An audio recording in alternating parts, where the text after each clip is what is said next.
నేను దేవుని పని చేయాలని ఆశ కలిగినప్పుడు, దేవుని పని కొరకై నేను వెళ్ళాలి అని ఆశపడినప్పుడు నా దగ్గర ఏమీ లేదు. కనీసం వెళ్ళడానికి సైకిల్ కూడా లేదు నాకు. అప్పుడు నేను అన్నాను ప్రభుతో, ప్రభువా నాకు కూడా ఏదైనా ఉంటే నేను కూడా వెళ్ళి సువార్త చెబుతాను అన్నాను. ప్రభు అన్నాడు, నీకు కూడా వెళ్ళి సువార్త చెప్పాలని ఆశ ఉంటే నువ్వు ఈ మాటలు నా దగ్గర చెప్పావు, నీకున్న 2 కాళ్ళకు ముందు పని చెబుతావు అన్నాడు. హల్లెలూయా. అంటే ఇప్పుడు నేను నడిచిపోవాలంటున్నాడు దేవుడు. అప్పుడు నాకేమనిపించిందంటే, నేను వెళ్ళాలని ఆశ ఉంది కాబట్టి నేను వెళ్ళిపోదామని ఏం చేశానంటే, కాలి నడకన కొన్ని కిలోమీటర్ల దూరం నడిచి వెళ్ళేవాడిని. మొదట్లో వెళ్ళేవాడిని, సువార్త ప్రకటించేవాడిని, గ్రామాల్లోకి వెళ్ళేవాడిని, బస్ స్టాప్లో నిలబడేవాడిని, ఆటో స్టాండ్లో నిలబడేవాడిని, పోస్ట్ ఆఫీసుల దగ్గర నిలబడేవాడిని, లేకపోతే కాలేజెస్ దగ్గర నిలబడేవాడిని, స్కూల్స్ దగ్గర నిలబడేవాడిని, బ్యాంకుల దగ్గర నిలబడేవాడిని, హోటల్స్ దగ్గర నిలబడేవాడిని, నిలబడి ట్రాక్స్ ఇస్తూ ఉండేవాడిని, సువార్త చెబుతూ దేవుని నమ్మండి, యేసు ప్రభు గొప్ప దేవుడని చెబుతుండేవాడిని. అప్పుడు మా నాన్న అన్నాడు, రే నువ్వు సువార్త చెబుతున్నావు కాబట్టి నా పాత సైకిల్ తీసుకెళ్ళన్నాడు. పాత సైకిల్ పాడైపోయి తుప్పుపట్టి మా వసారులో చుట్టింట్లో పైన కట్టేశాడు మా నాన్నగారు. అది తీసుకుపో, అది బాగు చేయించుకున్నాడు. దాన్ని నిప్పితే అసలు ఏమి లేవు, రిమ్ములు కూడా తుప్పుపట్టిపోయి ఉన్నాయి, రిమ్ములన్నీ తుప్పుపట్టిపోయి ఉన్నాయి, పాడైపోయి ఉంది. అసలు సైకిల్ తొక్కడానికి పనికిరాదు. నేను దాన్ని నడిపించుకొని 7 కిలోమీటర్లు తీసుకొచ్చి ఒక సైకిల్ షాపులో చూపిస్తున్నాడు. అన్న దీన్ని పాతినింకే రాదే అన్నాడు. అరే భలేవాడువా నువ్వు, మా నాన్న ఇచ్చాడు స్వార్థకి వెళ్తున్నానంటే ఇదే ఉంది నాకు అన్నట్టు. మీ నాన్నగారికి ఇంకో సైకిల్ ఉంది కంటే అది కొత్త సైకిల్ మా నాన్న నాకు ఇవ్వనన్నాడు, పాతది తీసుకుపో అన్నాడు. అప్పుడు నేను ఆ సైకిల్ తీసుకెళ్ళి నన్ను ఏం చేశానంటే రోజు కిరసనాయిలు వేసి కడగటం తొడవటం చేసేవాడు. ఆ సైకిల్ షాపులో అట్టే ఉంది అది చాలా దినాలు.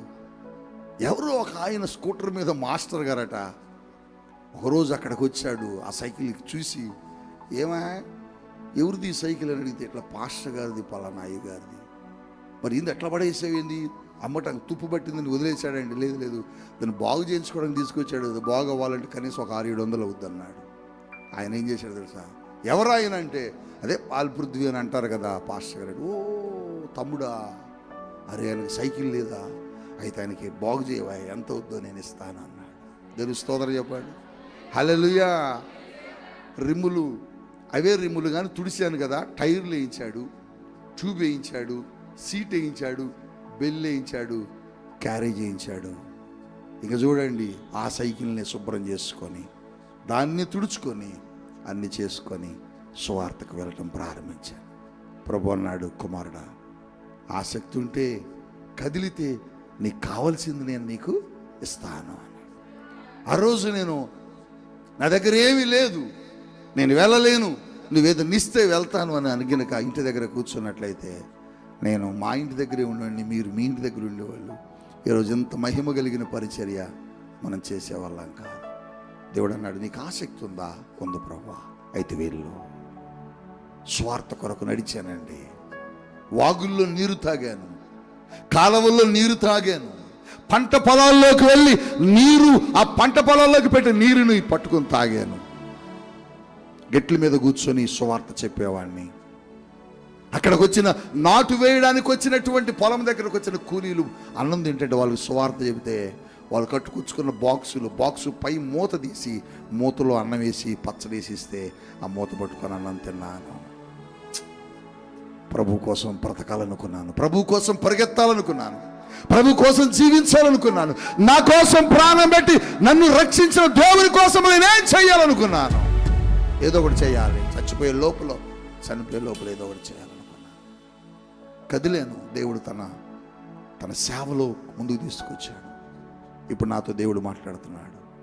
ప్రతి దినము దేవుడు నాకు నా దర్శనాన్ని జ్ఞాపకం చేస్తున్నాడు. నాకున్న ప్రత్యక్షతను, నా పట్ల దేవునికి నా ఆలోచన జ్ఞాపకం చేస్తున్నాడు.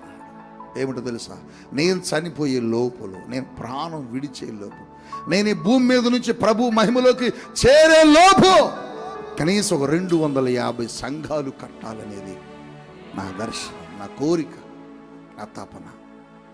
దానికోసమే నా ప్రయాణం, దానికోసమే నా పోరాటం, దానికోసమే నా గురి.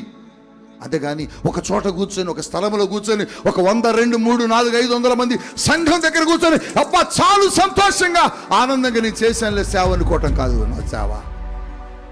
ప్రతిదినము దేవుని సువార్త చెప్పాలి, ప్రతిదినము దేవుని కోసం పరిగెత్తాలి, ప్రతి చోట నా ప్రభువును గురించి ప్రకటించాలి. అది నా కసి, అది నా కోరిక.